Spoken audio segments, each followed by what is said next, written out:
Big boss ഹൗസിന് പുറത്ത് secret agent നമ്മുടെ സായി കൃഷ്ണയാണെങ്കിൽ വീടിനകത്തേക്ക് വരുമ്പോൾ അത് നമ്മുടെ ജിൻഡോ മച്ചാനാണ്. എല്ലാ ലൂപ്പ് ഹോൾസും കണ്ടുപിടിച്ച് ഗെയിം കളിക്കുന്ന ഒരു വ്യക്തിയാണ് ജിൻഡോ. ഇന്ന് രാവിലത്തെ മോർണിംഗ് ആക്ടിവിറ്റി എനിക്കത് വിശ്വസിക്കണോ വേണ്ടേ എന്നുള്ളൊരു സെറ്റപ്പിൽ ഇരിക്കുകയാണ്. എന്തായാലും നിങ്ങളായിട്ട് പങ്കുവയ്ക്കാം. നിങ്ങൾ കുറച്ചുപേരെങ്കിലും ചിലപ്പോൾ അത് കണ്ടു കാണും. ഇന്ന് രാവിലത്തെ മോർണിംഗ് ആക്ടിവിറ്റി എന്ന് പറയുന്നത് മറ്റുള്ള ഏതെങ്കിലും കണ്ടസ്റ്റൻസിനെ പറ്റി നിങ്ങളൊരു കള്ളം പറയുക.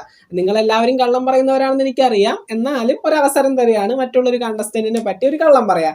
അപ്പം നമ്മുടെ ജിൻഡോ വന്ന് പറയുന്നുണ്ട്, എന്നെ ഈ വീട്ടിൽ ഏറ്റവും കൂടുതൽ ഇഷ്ടമുള്ളത് എൻ്റെ റസ്മിനാണ്, എന്നെ ഈ വീട്ടിൽ ഏറ്റവും കൂടുതൽ സ്നേഹിക്കുന്നത്. അതുപോലെ തന്നെ ജിൻഡോ പറയുന്നുണ്ട്, ഞാൻ ഇന്നാളൊരു ദിവസം ബാത്റൂമിൽ വെച്ച് റസ്മിന് എഴുതിയ ഒരു കത്ത് വായിച്ചു. അർജുൻ്റെയും ശ്രീധുവിൻ്റെയും ലവ് ട്രാക്ക് പുറത്ത് ഭയങ്കര സക്സസ് ആണ്. എല്ലാവരും അതിന് ഇഷ്ടപ്പെടുന്നുണ്ട്. അർജുനെയും ശ്രീധുവിനെയും ഒരുപാട് ഇഷ്ടപ്പെടുന്ന ഒത്തിരി ആൾക്കാരുണ്ട്. അതുപോലെ തന്നെ ഗബ്രി ജാസ്മിൻ ലവ് ട്രാക്ക് പുറത്ത് വൻ പരാജയമാണ്. ഒരുപാട് പേര് അതിനെ എതിർക്കുന്നുണ്ട്. വൻ വിഷയമായിരിക്കുകയാണ് അത്. അങ്ങനെ എഴുതിയ ഒരു കത്ത് ഞാൻ വായിച്ചു. ഈ ഒരു കത്ത് എഴുതിയത് റസ്മിനാണ്. ഇത് പറഞ്ഞപ്പോൾ ഉണ്ടല്ലോ, ജിൻഡോന്റെ മുഖത്ത് ആ ഒരു എക്സ്പ്രഷനും ഇത് കേട്ടിരിക്കുന്ന റസ്മിന്റെ മുഖത്ത് ആ ഒരു എക്സ്പ്രഷനും ഒന്നും പറയാനില്ല. സത്യം പറഞ്ഞതുപോലെയുണ്ട്. ശരിക്കും എനിക്കത് മനസ്സിലായില്ല. ശരിക്കും ഇനി നമ്മുടെ റസ്മിൻ പനി എന്നൊക്കെ പറഞ്ഞ് പുറത്ത് പോയിട്ട് തിരിച്ചു വന്നപ്പോൾ കത്തൊക്കെ എഴുതിയാണോ വന്നത്? പുറത്തെ സകലമാന കാര്യങ്ങളും അറിഞ്ഞിട്ടാണോ റസ്മിൻ ബിഗ് ബോസ് ഹൗസിലേക്ക് വീണ്ടും എത്തിയത്? ഒന്നും അറിയാൻ പറ്റുന്നില്ല. ജിൻഡോന്റെ ഫേസിൽ എക്സ്പ്രഷനൊക്കെ കാണുമ്പോൾ സത്യം പറഞ്ഞുകൂട്ടാ. അപ്പൊ നമുക്കറിയാം ജിൻഡോ ബിഗ് ബോസിലെ സകലമാന കള്ളത്തരങ്ങളും കണ്ടുപിടിച്ച് ഗെയിം കളിക്കാനായിട്ട് പറ്റിയ ഒരു ഗെയിമറാണ്. ചിലപ്പോൾ സത്യം പറഞ്ഞതാവാം. അങ്ങനെയാണെങ്കിൽ പല കാര്യങ്ങളും ഗബ്രിയും ജാസ്മിനും അറിഞ്ഞിട്ടുണ്ടാവും. അതുകൊണ്ടായിരിക്കും ഇപ്പോൾ ചെറിയൊരു അകലം പാലിക്കുന്നത്.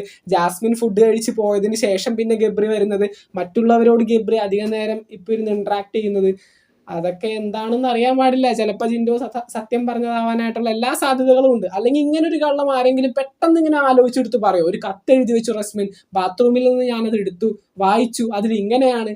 അപ്പോൾ പിന്നെ നമ്മുടെ ശ്രീധുവിൻ്റെയും ഈ പറയുന്ന അർജുൻ്റെയും ലവ് ട്രാക്ക് പുറത്ത് സക്സസ് ആണെന്ന് ജിൻഡോനെ എങ്ങനെ അറിയാം? അതുപോലെ തന്നെ ഗബ്രിയുടെയും നമ്മുടെ ജാസ്മിൻ്റെയും ഈ പറയുന്ന ബന്ധം പുറത്ത് വൻ പരാജയമാണെന്ന് ജിൻഡോനെ എങ്ങനെ അറിയാം? ഇതൊക്കെ ചിലപ്പോൾ ആ ഒരു കത്തിലുണ്ടായിരുന്നതായിരിക്കാം. ചിലപ്പോൾ കത്ത് ഉള്ള കാര്യം ഒറിജിനൽ ആയിരിക്കും.